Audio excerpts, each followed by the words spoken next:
Halo guys, Assalamualaikum warahmatullahi wabarakatuh. Kembali lagi bersama saya Bobby Herian. Dan di video saya barusan ini si Ben ini siapa namanya? Saya lupa, nanti saya kasih tahu ya. Dia langsung komentari lagi guys. Nah, ini menariknya nih. Ini di sini terjadi perdebatan. Kita lihat siapa yang lebih diterima logikanya. Jadi Anda yang nilai sendiri ya. Jadi saya bikin video yang terakhir itu adalah siapa yang kurang cerdas intelektualnya, menjawab komentar di satu video saya. Nah, kita tonton videonya ya. Tonton videonya, kita lihat komentarnya. Nih. Kata dia, maksud saya kah media channel yang dangkal intelektualnya.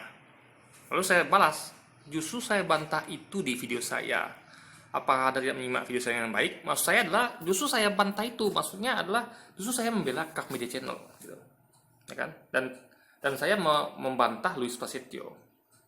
Jadi dengan dia mengatakan Kah Media Channel itu dangkal intelektualnya, sama dengan menyebut saya juga gitu. Karena justru saya di sini posisi adalah membela Kah Media Channel gitu. Dan justru membantah Luis. Di situ aja dia tidak paham tentang apa yang saya sampaikan di video. Jadi dia ngakunya, kata dia kan, Bobby Herian, saya menyimak dan semakin melihat apa yang nyimak gitu. Jadi nggak paham maksud saya gitu kan. Bagaimana Anda berpikir tentang Yesus menggunakan perspektif agama Islam? Itulah yang saya maksudkan dari awal, kamu nggak akan bisa memahaminya jika masih melihat dari jendela yang sama. Gue sampaikan sebelumnya padahal di komentar di video sebelumnya. Kalau saya itu tidak memakai perspektif agama Islam. Saya berdiri di posisi netral karena saya belajar ilmu dengan agama, dan saya membuka hati, membuka pikiran, membuka segalanya gitu, ya kan? Dan saya memang waktu itu mempertaruhkan segalanya. Bahkan saya siap, kalau seandainya agama saya salah, saya akan pindah gitu. Karena saya betul-betul ingin mempelajari, mengkaji, karena saya tahu ini hubungan dengan akhirat gitu, dengan surga dan neraka, nggak main-main gitu. Kalau saya sempat salah, saya masuk neraka. Kalau saya benar, masuk surga. Nah, ya kalau benar, kalau salah bagaimana? Maka saya nggak main-main hal ini gitu. Saya pertaruhkan segalanya. Nah. Lalu saya sampaikan ya, saya katakan tadi ya, Hondo McLean. Jadi namanya Hondo McLean ya. Kasih contoh di bagian mana di video tersebut yang saya bicara dari perspektif Islam. Justru saya bicara dari perspektif akal, hati, logika, intelektual, berdasarkan apa yang faktanya tertulis di Alkitab, dan di Alkitab Anda sendiri yang dipahami dengan pemahaman menggunakan bahasa Indonesia yang benar-benar. Jadi justru apa yang tertulis, fakta yang tertulis di Alkitab itu yang saya sampaikan. Dan itu sesuai dengan Quran nantinya gitu kan. Nah, dan Quran itu memang sangat logika gitu. Jadi kalau ketika saya pakai akal pikiran logika, nah itulah cara Quran menjelaskan siapa itu Yesus gitu. Kenapa dia itu utusan, dan juga kita juga seperti itu gitu. Cuma ada memang ayat-ayat yang kontradiksi gitu kan. Nah, tentu cara metodenya adalah bukan dengan ketika ada ayat kontradiksi, ayat A ngomong A, ayat B ngomong B, bukan dengan membatalkan ayat A dengan adanya ayat B, enggak.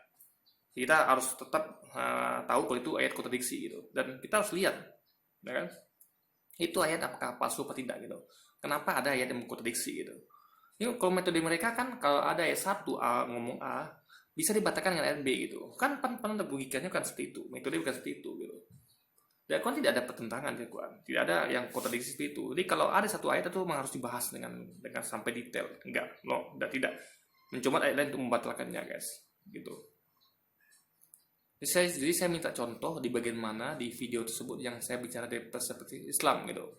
Tapi kayaknya dia nggak nyampe kali guys. Tuh katanya Bobby Herian, Tuhan tidak bisa ini itu.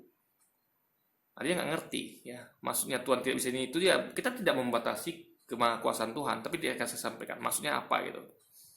Tuhan tidak bisa ini itu, tidak sanggup begini begitu, nggak boleh begini begitu. Kalian mengatur Tuhan kalian mesti sesuai yang kalian mau, bukan sesuai yang kita mau bro, tapi dengan akal kita. Akal kita meyakini Tuhan itu begitu gitu, bukan kita membatasi. Jadi ketika Anda meyakini Tuhan itulah sesuatu yang super, yang maha kuasa, maha mulia, maha hebat, maha segalanya, maka ada hal-hal tertentu yang Tuhan itu tidak mungkin seperti itu gitu. Contoh, ketika Anda katakan Tuhan maha kuat, nah mungkin dilemahkan, ya kan? Ketika Anda katakan Tuhan maha kuasa, berarti mungkin dia nggak punya kuasa kan? Ketika Anda katakan Tuhan itu maha kaya, nggak mungkin dia miskin kan? Itu maksud saya guys. Jadi nggak mungkin ketika Anda katakan Tuhan itu maha kaya, tiba-tiba dia miskin. Berarti yang mana yang Tuhan itu sebenarnya? Nah itu maksud saya. Jadi Bukan kita membatasi Tuhan itu nggak bisa begini begitu, tapi memang itu alamiah logika kita mengatakan seperti itu. Ya, Allah itu maha hidup, ya nggak mungkin dia mati, namanya aja maha hidup, gitu. Jadi intinya adalah Tuhan itu kalau Anda mengakui Tuhan itu maha segalanya, maka dia nggak mungkin punya kelemahan, nggak mungkin dia tuh ketiduran, nggak mungkin dia tuh mati dilempari batu, diludahi, nggak mungkin, karena dia tuh maha segalanya. Ya kan, kalau dia mudah dilempari batu, dia mudah dibunuh, dia mudah ketiduran gitu kan, bahkan dia untuk ya, jadi besar itu butuh bantuan ibunya, itu berarti menghilangkan kemahakuasaannya guys gitu, esensi Tuhannya hilang gitu, ngerti nggak maksud saya gitu. Nah, jadi ketika ada akui Tuhan maha kuat, berarti dia tidak mungkin lemah. Tuhan maha pintar, berarti dia mungkin bodoh. Tuhan maha tahu, berarti nggak mungkin dia nggak tahu. Contohnya ketika Yesus itu mengatakan tidak ada yang tahu tentang kiamat, maupun malaikat maupun anak, yang tahu hanya Bapa saja. Berarti Yesus mengakui dia tidak maha tahu. Yang maha tahu hanya Bapa Allah saja gitu. Jadi sekali lagi Yesus tidak maha tahu. Dan banyak Yesus itu tidak maha lainnya. Dia tidak maha hidup, dia tidak maha kuasa, karena dia sekali lagi dia tidak punya kuasaan, dia malah dia tuh gagal dalam menjalankan misinya di Israel, karena terbukti sekarang Israel itu lebih banyak Yahudi. Nomor satu agama terbesar di Israel itu ada Yahudi, dua Islam, baru tiga Kristen. Berarti kan dia gagal mengkristenkan orang Israel guys, padahal dia diutus hanya untuk domba-domba yang hilang dari umat Israel. Berarti dia gagal menjalankan misinya, berarti dia tidak maha kuasa, karena kalau dia maha kuasa, dia tidak mungkin gagal menjalankan misinya di tempat dia diutus gitu. Nah, jadi kata dia, sedangkan Tuhan itu maha kuasa, ya kan gitu, karena dia maha kuasa kan. Kalau nggak bisa begini begitu, jadinya Tuhan yang dibatasi oleh kemauan umatnya, itu salah satu contohnya. Ya saya jelaskan tadi kan, Tuhan nggak bisa beranak dan diperanakkan, sama seperti abang katakan, Tuhan nggak bisa mati, nggak boleh tidur, nggak konsentrasi. Di kolom komen video abang pertama itu sudah dijelaskan ya. Katanya lagi, selama abang tidak keluar dari perspektif Islam, Anda nggak bakal mengerti Yesus. Jadi jangan terus-menerus merongrong Alkitab dengan penafsiran-penafsiran ngaco tentang Yesus. Saya tidak merongrong Alkitab dengan penafsiran ngaco. Saya mengkaji berdasarkan dengan pemahaman bahasa Indonesia yang benar gitu. Apa yang tulis, faktanya begitu ya saya sampaikan apa adanya. Saya tidak pernah membelokkan ayat Alkitab. Yang terus A, ya saya sampaikan A sesuai dengan pemahaman bahasa Indonesia yang benar guys. Itulah dangkal saya gitu. Nah, akhirnya dia katakan saya dangkal. Tadi dia mengatakan yang dangkal itu Kaf Media Channel. Di sini dia tidak konsisten gitu. Jadi sebenarnya tadi dia katakan kan dia katanya gini loh guys, logika sederhana. Dia katakan tadi yang menurut saya yang kata saya dangkal itu bukan abang, kata dia pertama tadi kan, tapi Kaf Media Channel. Nah, tapi kan dia menyimak video saya, ngaku tadi kan. Tapi tiba-tiba dia katakan saya yang dangkal gitu guys. Kan? Karena setelah menyimak video saya tadi gitu. Nah, jadi intinya adalah ini orang nggak bingung sendiri dengan penjelasannya gitu, dengan hujahnya, dengan argumentasinya gitu guys. Ini orang jelas nggak cerdas gitu. Dia yang kurang intelektualnya, dia malah mengatakan orang lain yang kurang intelektualnya gitu. Bagaimana bisa sesuai logika dan intelektual pengertian maha kuasa aja salah, malah nggak bisa begini, nggak becus begitu gitu. Ya memang begitu, kalau maha kuasa tuh pasti bisa begini, bisa begitu gitu. Nggak mungkin kalau maha kuasa nggak becus begini, nggak becus begitu, kan nggak mungkin, namanya dia maha kuasa. Kalau maha kuasa bisa berubah dong dari manusia, bisa juga dari binatang lah, suka-suka programmer dalam dunia ciptaannya sendiri. Tuhan itu bisa diibaratkan sebagai seorang programmer, ngerti bang? Dia nggak ngerti apa programmer gitu ya. Nah kan saya jelaskan di bawah.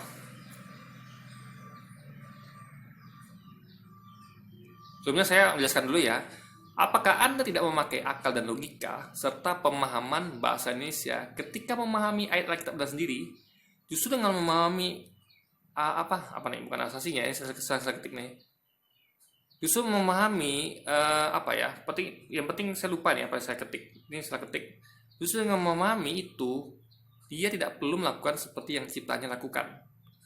Anda jadi raja, lalu ngapain Anda nyangkul tiap hari? Nyangkul ya, ini saya ketik guys. Ngapain Anda nyangkul tiap hari untuk bertahan hidup? Coba jawab pertanyaan simpel ini. Bisakah Tuhan jadi kotoran manusia alias tai? Silakan berpikir dan menjawab. Ini saya tantang logika dia gitu. Bisa nggak Tuhan jadi kotoran manusia gitu kan? Saya jelaskan tentang programmer. Programmer itu menyeting dan membuat program. Dia tidak ikut masuk dalam program yang dibuatnya. Dia cukup menyaksikan program yang jalan, dan ketika ada yang salah maka dia akan memperbaikinya. Dan Tuhan bukan programmer seperti itu.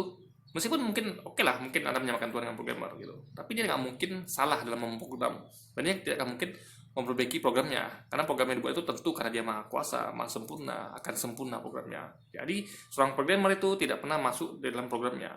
Dia memprogram sesuatu, ya, bekerja memprogram sesuatu, habis itu sudah dia tinggal menyaksikan gitu, tinggal menonton. Itulah programmer. Dia tidak ikut dalam permainan. Kalau Yesus kan ikut dalam permainan gitu. Jadi sekali lagi guys, dia nggak ngerti apa itu programmer gitu. Jadi kalau dikatakan Tuhan itu sama dengan programmer, berarti sama dengan dia mengakui Yesus bukanlah Tuhan. Lalu kata dia lagi, ya bisa saja namanya juga maha kuasa, ya bisa dong ditai. Nah, jadi jawabannya ini ngaco nih guys. Ya. Mengapa tidak, kata dia? Tai itu kan jijik menurut pikiran kita. Tai itu bisa jadi pupuk, menumbuhkan buah, bisa jadi makanan, ikan, lalu kita makan juga. Simple sekali jawabannya, seperti Anda jadi jijik lihat tai, karena kan kita belajar tai itu kotor. Tapi kita bisa lihat sisi lain.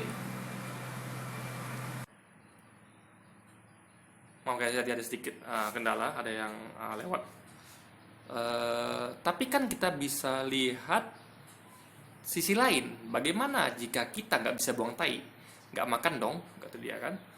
Tapi gengsinya apa? Tuhan jadi tai. Ini ngaco sekali, haha. Padahal dia, kalau dia tahu ya, kalau kita tidak buang tai, ikan tetap bisa makan, ya kan? Ya kan? Karena apa, makanan ikan itu bukan hanya tai. Makanan tanaman itu bukan hanya tai gitu. Di sini nggak paham dia tentang biologi gitu. Dan sekali lagi guys ya, ini saya sampaikan nanti lah ya. Kita selesaikan dulu pertanyaan apa dia. Iya, lalu apa yang nggak bisa seorang programmer lakukan dalam dunia ciptaannya? Ya kan? Oh, ini belum saya balas, nanti saya balas ya. Jadi saya langsung skip sini, nanti saya akan balas ya. Bukankah Anda meyakini, atau saya balas sekarang aja lah ya. Tapi nanti dulu lah, saya sampaikan dokumentasi saya. Bukankah Anda meyakini Tuhan itu bisa jadi apa saja? Maka tai, ini salah ketika ya. Maka tai itu adalah satu contoh yang saya kasih. Karena dia kan meyakini Tuhan itu bisa berubah jadi apa saja. Maka saya kasih contoh tai. Karena tai itu kan apa saja, termasuk dalam kategori apa saja itu. Yang kita makan itu bukan tai. Ini salah ketik saya guys ya. Karena memang ini program apa namanya, keyboard ini saya nggak biasa memakainya. Jadi apa namanya, otomatis gitu. Jadi kadang-kadang yang kita ketik itu nggak sesuai dengan apa yang kita inikan. Yang kita makan bukan tai, tapi ikan. Anda buang tai, tapi Anda tidak makan tai.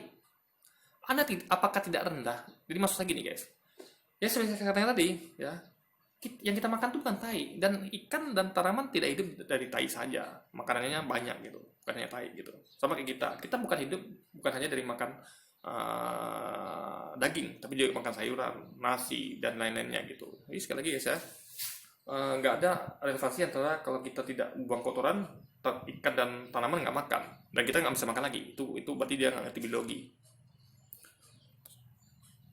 Apakah tidak rendah apabila Tuhan berubah di tai, ya kan? Apa nggak rendah itu, ya?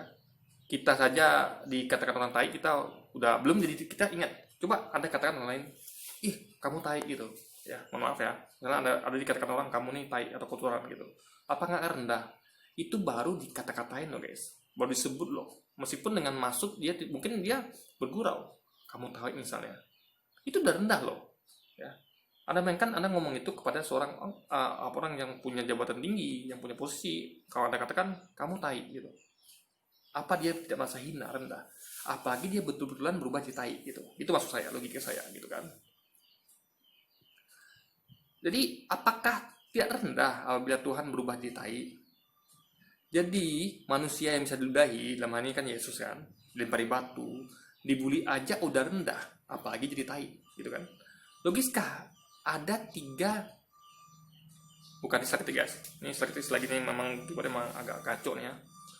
Logiskah ada Tuhan yang bisa dibully secara langsung oleh ciptaannya? Duh, maaf ya, saya ada perbaikan jalan di dekat rumah saya ini, sedikit terganggu kita. Saya ulangi lagi ya. Jadi logiskah ada Tuhan yang bisa dibully secara langsung oleh ciptaannya? lebih hebat Kim Jong Un, ya. Nggak ada yang berani membuli dia langsung di depannya gitu. Masa Tuhan kalah sama Kim Jong Un? Coba deh anda bully Kim Jong Un, anda ludahi dia, anda lempari batu, habis anda guys gitu. Jadi nggak mungkin Tuhan yang Maha Kuasa tuh kalah kalah kuasa dengan Kim Jong Un gitu guys. Itu logika manusia berkata seperti itu gitu. Nah, coba kita lihat apa dia yang katakannya. Iya, lalu apa yang nggak bisa seorang programmer lakukan dalam dunia ciptaannya, ya kan? Saya bilang, programmer memang tidak bisa mempresentasikan Tuhan secara sempurna. Cuma bisa kasih gambaran Tuhan lewat seorang programmer. Tapi Tuhan tentu lebih berkuasa. Masa ngerti ya? Haha, dia padahal dia nggak ngerti kayak sini. Coba kita lihat ya.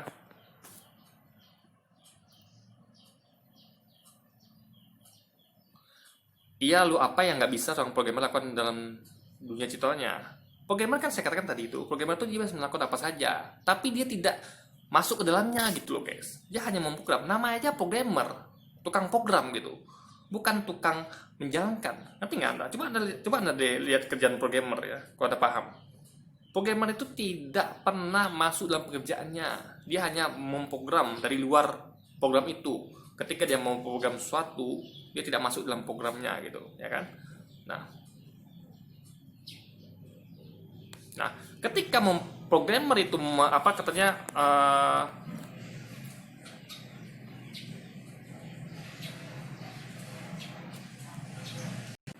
jadi misalnya ketika seorang programmer ini lagi guys ya, apa alat beratnya. Jadi ketika seorang programmer hendak mempresentasikan dirinya secara sempurna di sana, ya, itu dia tuh nggak ikut masuk ke sana gitu guys. Contoh misalnya dia makin memperkenalkan dirinya, misalnya di bagian akhir, programmer ini namanya misalnya, atau dia membuat program tentang dirinya, dalam artian mengenalkan dirinya dalam bentuk apa misalnya gitu kan, uh, visual atau audio atau teks gitu. Nah itu bukan dia, ingat, itu bukan programmer, programmer tetap di luar gitu, ya. Jadi ketika program itu bekerja, programmer namanya ini, lalu di situ ada gambar dia atau video dia mungkin, itu bukan dia, ingat, itu bukan dia, itu hanya gambaran dia. Gambar dalam artian apa ya, bukan dirinya lah intinya. Ya, paling rekaman dia gitu kan. Rekaman kan bukan dirinya, misalnya ada video di situ, di program itu ada video dia misalnya. Itu kan bukan dia gitu loh.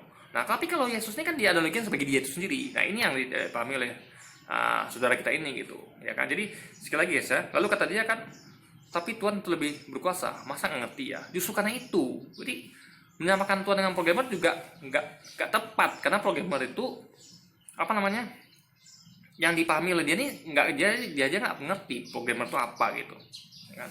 Saya sampaikan, programmer itu tidak masuk dalam program, dia hanya memprogram. Misalnya dia mau memperkenalkan dirinya, ya dia bikin visual tentang dirinya di situ, audio, rekaman, teks gitu, dan dia tidak sama sekali, itu bukan dirinya. Ya, sekali lagi, jadi kalau Yesus itu kan dirinya, Tuhan itu sendiri. Jadi sekali lagi ya, ini beda dengan logika seorang programmer. Jadi dia sendiri nggak ngerti tentang apa itu programmer. Oke guys, jadi mungkin sekian dulu video kita kali ini. Sampai jumpa lagi di video-video selanjutnya. Wassalamualaikum warahmatullahi wabarakatuh.